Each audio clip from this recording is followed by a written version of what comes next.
इतना प्रोटेस्ट क्यों कर रहे हैं कॉलेज और यूनिवर्सिटीज के।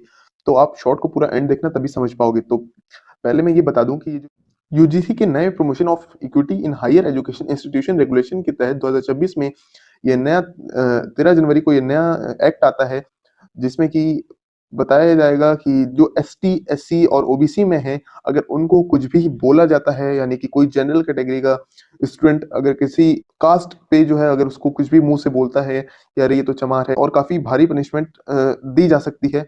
ऐसा यूजीसी एक्ट आता है। मगर इसमें अब प्रोटेस्ट लोग क्यों कर रहे हैं, इसका मेन प्रॉब्लम ये आ रहा है कि जो जनरल कैटेगरी के स्टूडेंट हैं, ठीक है भाई, एसटी एससी ओबीसी के लिए तुम कर रहे हो, ठीक है, मगर जनरल स्टूडेंट जो है वो ये बोल रहे हैं कि एसटी एससी ओबीसी वाले को दिया गया है कि अगर कोई भी उनको कास्ट हरासमेंट करता है तो उनपे जो है डायरेक्ट एक्शन लिया जाएगा।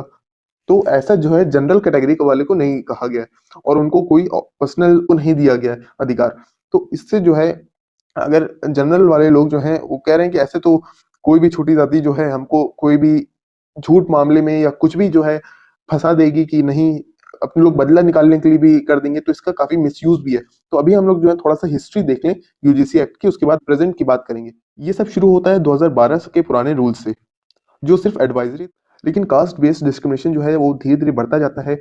अभी मैं आपको दो केस बताता हूँ। जैसे 2016 में रोहित वेमुला करके एक स्टूडेंट था, जो यूनिवर्सिटी ऑफ हैदराबाद के पीएचडी स्टूडेंट था। उसके साथ क्या होता है कि वो कास्ट हरासमेंट के थ्रू वो जो है अपने आप को सुसाइड कर लेता है। कास्ट उसके साथ इतना डिस्क्रिमिनेशन होता है, इससे जो है वो सुसाइड कर लेता है। और इसका एक और केस है अगला 2019 में, जो पायल तदवी करके मुंबई मेडिकल कॉलेज की डॉक्टर थी, कास्टियल टॉर्चर से जो है वो भी सुसाइड कर लेती है। मगर जो है खासकर डिस्क्रिमिनेशन जो है कास्ट बेस्ड पे जो है ना हो, इस पे ज्यादा ये एक्ट लागू होता है, जो सिर्फ एससी एसटी और ओबीसी के अगेंस्ट डिफाइन किया गया है। रेगुलेशन 3C में जिसमें बोला गया है discrimination only on the basis of caste और ट्राइब अगेंस्ट 24/7 हेल्पलाइन चलानी पड़ेगी। हर साल यूजीसी को रिपोर्ट देनी पड़ेगी। अगर कोई कंप्लेन आती है तो 24 घंटे में मीटिंग करनी पड़ेगी और 15 दिन में फाइंडिंग करना पड़ेगा और 7 दिन में जो है एक्शन लेना पड़ेगा। यूजीसी डाटा के मुताबिक कास्ट कंप्लेंट जो है 2019-20 से 2023-24 तक 118% बढ़ गई है। 173 से 378 केसेस आ चुके हैं। प्रोटेस्ट हो रहे हैं लखनऊ यूनिवर्सिटीज की तरफ और इसी दिल्ली ऑफिस की तरफ। कई जगह पे जो है कुछ लोग रिजाइन कर रहे हैं। बीजेपी वर्कर्स भी जो हैं वो क्विट कर रहे हैं। दो पिटिशंस जो हैं सुप्रीम कोर्ट में डाल दी गई है।